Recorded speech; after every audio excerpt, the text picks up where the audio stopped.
Hello, I'm Carlton Van Putten, founder and CEO of PayRent.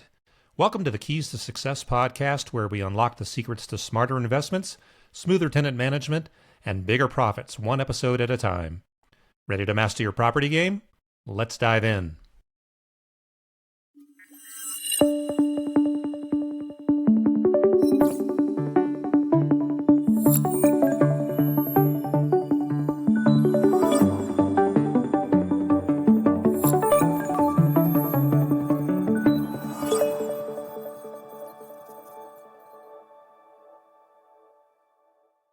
Hey fellow landlords, welcome back to the deep dive.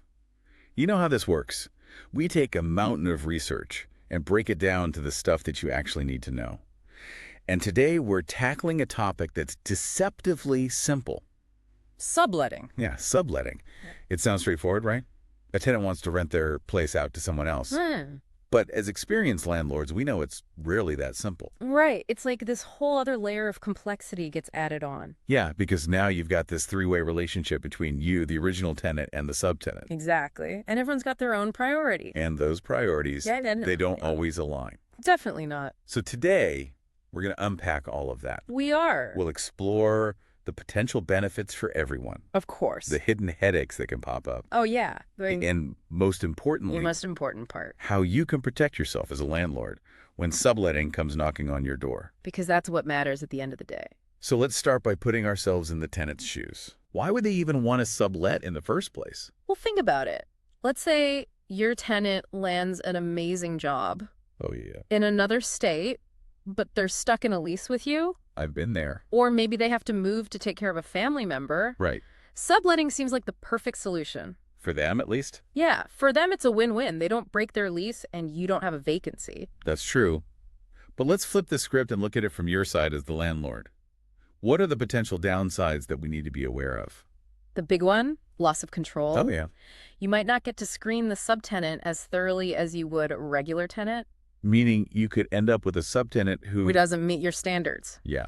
Maybe they damage the property. Yeah. Don't pay rent on time, or even cause problems with the neighbors. All of the above. And to make matters worse, Even worse. even with a sublet agreement in place, the original tenant is still on the hook legally. Exactly. They're bound by that original lease agreement. So if the subtenant skips out on rent, Guess who's left holding the bag?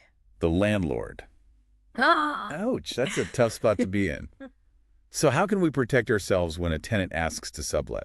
The foundation of any good landlord-tenant relationship, and this is even more true with subletting, is a rock-solid lease agreement. So we're not just talking about whether subletting is allowed or not allowed. We need specific clauses, right? Absolutely. You need clear language about the approval process. So for example, The lease should say that any subtenant needs your written approval. Yeah. And that you have the right to screen them. just like you would any other tenant. Exactly. So it's not just a casual, hey, my friend's moving in. It's a formal application process. With background checks, credit reports, the whole 9 yards. Got it. And what about the consequences if the subtenant breaks the rules? You need to think about that too. Can you hold the original tenant responsible? Can you terminate the lease entirely? Those are good questions to consider up front. Laying out these terms clearly in the lease can prevent so many headaches down the road. Definitely. Okay, so we've established that a strong lease agreement is key. It's non-negotiable. But even with that in place, finding a subtenant can be tricky. Who usually takes the lead on that? It usually falls on the original tenant. Right. They're the ones who need to find someone. Quickly. Especially if they want to avoid those penalties. Exactly. They don't want to pay rent on a place they're not living in. But it sounds like landlords shouldn't just sit back and let the tenant handle everything. Oh, absolutely not. So how do we get involved? First, make it crystal clear to your tenant that you have the final say on who sublets the unit. So it's a collaboration, not just a tenant handing you a name and saying, here's your new subtenant. It's a partnership. Your tenant finds potential candidates, and you screen them thoroughly. Just like you would any other applicant. Exactly. Don't compromise on your screening standards just because it's a sublet. This all makes sense, but I think it's time to address the elephant in the room. The big one. Liability. Yeah. What happens if things go wrong with a subtenant? Here's the thing. Even with a subtenant, the original tenant is still legally responsible for that lease agreement. So it's like a sandwich. A sandwich. The original tenant is stuck in the middle. I like that. If the subtenant doesn't pay rent or trashes the place, the landlord can still go after the original tenant. That's the reality. That's a pretty scary thought for both landlords and tenants. So before we dive deeper into those potential pitfalls, are there any alternatives to traditional subletting that landlords might want to consider? There are a couple of options that could be more favorable depending on the situation. Okay, like what? One is to work with the original tenant to find a new tenant. A new tenant altogether. Yeah, someone who can take over the lease completely. So it's like hitting the reset button. Exactly. Yeah, A fresh start with a new lease agreement and a new tenant that you've fully vetted. I like that. Yeah. What's the other option? The other is a lease assignment. Lease assignment. That's where someone takes over the remaining lease term from the original tenant. So it's kind of like finding a new tenant. Yeah, but it might involve specific clauses to limit the original tenant's liability. Okay, so it's like transferring the lease to someone else. Exactly, but with some added protections for the original tenant. Interesting. Those are some helpful alternatives. But let's face it, sometimes subletting is the only option. Sometimes it is. So when it is unavoidable, what are some practical tips to protect ourselves and minimize those risks? Here's the multi-pronged approach. First, always review the original lease agreement. For any clauses related to subletting, understand the conditions, the approval process, and any specific requirements. Knowledge is power. It really is. You need to know your own lease agreement inside and out. Makes sense. What else? Second, rigorously screen any potential subtenant. Don't cut any corners here. Meaning? Check their credit history, verify their employment, and call those references. So we treat the subtenant screening process just as seriously as we would for any new tenant. Exactly. A thorough screening can be your best defense against future problems. Okay. What other safeguards should we have in place? Always insist on a written sublease agreement. That outlines. All the terms and conditions. The length of the sublease, the rent amount, who's responsible for utilities and maintenance, and any house rules or restrictions. So it's not enough to have those things in the original lease. We need a separate detailed sublease agreement as well. You do. Having everything clearly documented protects everyone. And prevents misunderstandings. Right. Got it. Anything else? One final tip. Consider requiring a security deposit from the subtenant. Ah, so that's like an extra layer of protection. Exactly. It gives you some peace of mind knowing you have some recourse if things go wrong. That makes sense. Okay. This has been super helpful. We've covered a lot already. Yeah. But before we wrap up this part of our deep dive, I want to talk about the potential upsides of subletting. Because believe it or not, there are some. Really? Besides just avoiding a vacancy? Right. Sometimes a sublet situation can actually lead to a long-term tenant. You mean if the subtenant turns out to be a great fit? Exactly. If they're responsible, reliable, and take good care of the property, they might be perfect to take over the lease once the original tenant's term is up. So it's like a trial run. I like that. You get to see how they handle things before committing to a full lease. And it saves you the hassle of finding a new tenant. Right. Exactly. That is a perk. Now, you've highlighted some red flags landlords should watch out for. I have. But are there any green flags? Any signs that this sublet might be a good situation? Absolutely. For example, if the tenant is upfront and communicative about why they need to sublet, that's a good sign. Open communication from the start. Yes. And if the proposed subtenant has good credit, stable employment, and positive references from previous landlords. Those are all good things. Very good signs. It sounds like we should apply the same standards we would for any new tenant. You absolutely should. Makes sense. And what about the length of the sublease? If they're planning to stay for a longer period of time, that can also be a good sign. Because it shows commitment. Exactly. It suggests they're invested in the property. That makes sense. Okay, so we've talked about the good, the bad, and the potentially ugly of subletting. We have. But before we move on to our final thoughts, I want to emphasize something crucial for any successful sublet arrangement. Communication. How can landlords ensure smooth communication between themselves, the original tenant, and the subtenant? You're hitting on a vital point. Clear communication is absolutely essential. So how do we make that happen? Right from the start. Establish clear lines of communication. Make sure everyone has each other's contact info and knows the preferred methods. Email, phone calls, text, what works best. Exactly. No more playing phone tag or sending emails into the void. And we need to set expectations for regular updates, right? Absolutely. The original tenant should keep you informed about any issues with the subtenant. And you as the landlord should promptly address any maintenance requests. So it's like a well-oiled machine. I like that analogy. Everyone knows their role and how to communicate effectively. Open communication is the key to preventing small issues from becoming big problems. I couldn't agree more. So we've covered the basics of subletting, the risks and rewards, and the importance of communication.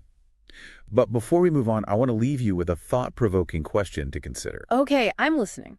Imagine a tenant approaches you tomorrow about subletting their unit. Okay. What's the very first step you take? And what conditions would you absolutely insist on to protect yourself and your property? That's a great question. It really makes you think about your own policies and procedures and whether you're prepared for those subletting requests. Exactly. Being prepared is half the battle when it comes to navigating the world of subletting. Couldn't agree more. But for now, we'll take a quick break. And when we come back, we'll dive even deeper into this topic, exploring more advanced strategies and real-world examples to help you handle those tricky subletting situations with confidence. Sounds good. I'm ready to dive deeper. So before the break, you asked landlords what they'd do if a tenant asked about subletting. Right. A big question. Let's say a tenant says, hey, I got this amazing opportunity, but I got to move out for a few months. Can I sublet? What do you do? That is the question, isn't it? And we've talked about reviewing the lease screening subtenants and having a solid sublease agreement. But let's get into the nitty-gritty. Yeah, let's break it down. So what's the first step? First, acknowledge their request. Okay. Let them know you need to check the lease and your subletting policy. So it's not an immediate yes or no. Right. It's more like, okay, let me look into this. Gives you time to prepare. Exactly. Then schedule a meeting with the tenant A meeting. to discuss everything in more detail. So communication is key from the start. Absolutely. You can gather more information about their situation, their timeline, and what they expect from subletting. And remind them about the subletting clause in the lease. Right. And explain the steps for finding a suitable subtenant. And reiterate that screening process. Yes. Make it clear that you'll need to thoroughly vet any potential subtenant. Background checks, employment verification references, the whole shebang. The whole shebang. You got it. I bet some tenants might push back on that. They might, especially if they have a friend or family member lined up. Right. How do you handle that? It's about being firm but fair. Explain that this process protects everyone. Both you and the tenant. Exactly. It's standard practice. It's about protecting your investment. And minimizing risk. Absolutely. And creating a safe and responsible community for all your tenants. Okay. So you've met with the tenant, reviewed the lease, explained your policies. What's next? Once they've found a potential subtenant, it's screening time. Time to put that process into action. Yep. You'll dig into their background and qualifications. No cutting corners. Absolutely not. It's just as important as if they were applying directly to you. Right. So start with a thorough application. Yes. Get all the essentials: employment history, income verification, rental history, personal references. You want the full picture. The full picture. You're looking for any red flags that might make them a risky renter. Got it. Then what? Run a credit check and background check. Those can be pretty revealing. They are. It gives you insight into their financial responsibility and any criminal history. What are some red flags landlords should look out for? Late payments, collections, bankruptcy. Those are definitely concerning. They suggest potential trouble paying rent on time. Also, any criminal convictions related to property damage, theft, or violence. So you're looking for patterns of behavior that could put your property or other tenants at risk. Exactly. And don't forget to check their rental history. Oh, yeah. Talking to previous landlords can be so valuable. It is. You get firsthand insights into how they behaved as a tenant. Were they respectful? Did they pay on time? Yeah. Were they easy to communicate with? All important questions. Those landlord references can really give you a feel for what it'd be like to have this person living in your property. They can. Okay, so we've covered vetting the potential subtenant. Now, what about the sublease agreement itself? What needs to be in that document? Yeah. What are the key elements? The sublease should mirror the original lease as closely as possible. For consistency. Right, and clarity for everyone. It needs to be a formal, legally binding document. Not just a casual agreement. Right, you need to protect yourself legally. Yeah. And make sure everything is spelled out in detail. What points should landlords pay extra attention to? First, identify all parties clearly: the original tenant, the subtenant, and you, the landlord. Okay. Then specify the exact dates of the sublease period. Making sure it aligns with the original lease. Exactly. No confusion about when it starts and ends. And of course, the rent amount and payment terms. Crucial details. The sublease should state the monthly rent, when it's due, and how it should be paid. Ideally, the subtenant pays you directly. Much like to the landlord. Yes, it cuts down on potential problems. What else do we need to cover? Responsibilities for utilities and maintenance. Like who pays for what? And who handles repairs? Exactly. Those details can lead to disputes if they're not clear. Definitely. And what about house rules? Important. If you have rules about noise, pets, or guests, they need to be communicated and included in the sublease agreement. So everyone's on the same page. Right. The more detailed your agreement, the less room for misinterpretations or disagreements. This has been a great breakdown of handling subletting. But let's go back to liability.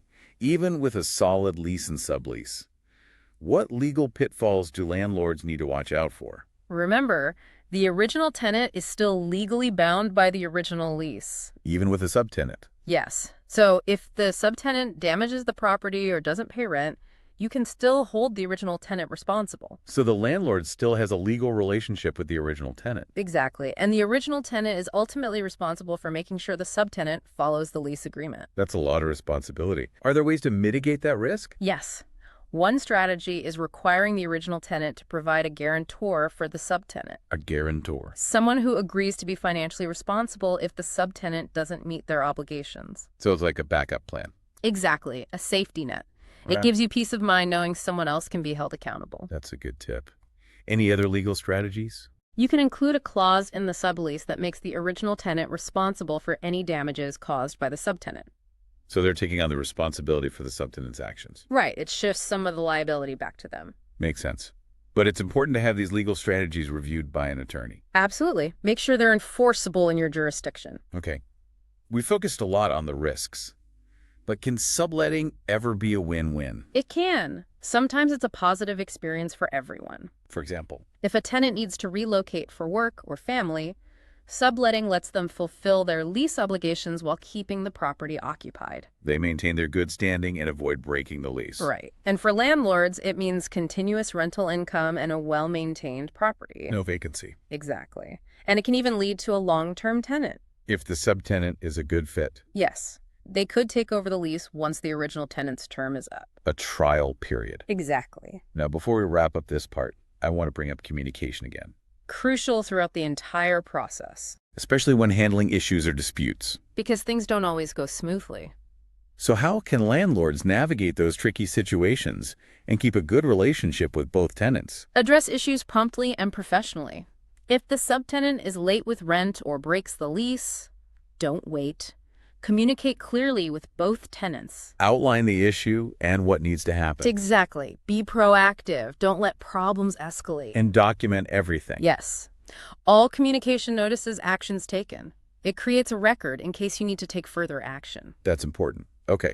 Now a question for our listeners. Okay, hit me. Imagine you've done everything right. Vetted the subtenant, solid agreement. Everything's going smoothly. Okay. Then you get a complaint from a neighbor about the subtenant. What do? That's a tough one. But it happens. It does. The key is to be neutral. Gather all the facts before doing anything. Be a mediator, not a judge. Exactly. Talk to the neighbor and the subtenant. Get both sides. Then work with everyone to find a solution that addresses the neighbor's concerns while respecting everyone's rights. It's a balancing act. It is. But it's about finding a solution that works for everyone. And communication is key. Absolutely. Keep both tenants informed about the situation and what you're doing to resolve it. This has been a great discussion on subletting. We've covered the legal stuff, the practical steps, screening, drafting agreements, handling problems. A lot of information. But before we wrap up, I want to leave everyone with some final thoughts and takeaways. I'm ready. Let's say you're a landlord who's unsure about subletting. You've heard the horror stories, Yeah. but, it can't always be avoided. What's your top advice for navigating this confidently? My first piece of advice would be to have a rock-solid lease agreement. It's your foundation, your legal protection. Make sure it has clear language about subletting, who approves it, the process, what happens if the subtenant violates the terms. It's all about setting those ground rules up front and making sure everyone knows what's expected of them from day one. Right. Clear expectations from the start. What else? My second piece of advice would be to be really, really thorough when you're screening potential subtenants. Don't just go through the motions because it's a sublet situation. Right. Treat it just as seriously as if they were applying to rent directly from you. So background checks, employment verification, contacting references, digging into their rental history, all of that. Absolutely all of it. You Yeah. can't be too careful. And my third piece of advice Yeah. would be to keep those lines of communication open throughout the entire subletting process. Okay. Communicate regularly with both your original tenant and the new subtenant. Address any issues quickly and professionally. So being proactive, responsive, and transparent in all your interactions. Exactly. If you do all of that, you can really minimize your risk and make those subletting decisions with confidence. This has been such a great deep dive into the world of subletting. We've covered so much, from the potential benefits to the hidden risks, the legal things to watch out for, and the practical steps to protect yourself as a landlord. And hopefully we've given you the knowledge and the tools to make informed decisions about subletting and handle those situations like a pro. Exactly. But before we wrap up, I want to leave you with one final thought to think about. Okay. Subletting, like a lot of things in the landlord world, can be a balancing act. Yeah, it is. It's about weighing those risks and rewards, protecting your investment, and building those positive relationships with your tenants. Right. And sometimes it's just about trusting your gut instinct and making the decision that feels right for you and your property. Well said. I think that's a great way to put it. Landlords have to deal with all sorts of tricky situations, and subletting is definitely one of them. It is. But if you stay informed, you're prepared, and you're proactive, you can minimize your risk and make those tough decisions with confidence. Couldn't have said it better myself. Thanks for joining us on this deep dive into the ins and outs of subletting. It's been a pleasure. We hope you found it useful and informative, and we're always here to support you on your landlord journey. So if you have any questions, you need a little more guidance, don't hesitate to reach out to us. We're always happy to help. Until next time, keep learning, keep those questions coming, and keep diving deep into the world of real estate. We hope you enjoyed this episode of Keys to Success. I invite you to check out past episodes and follow us on your favorite podcast platform to get notified when new ones are released. And when you're ready to simplify managing your properties, be sure to visit us at www.payrent.com.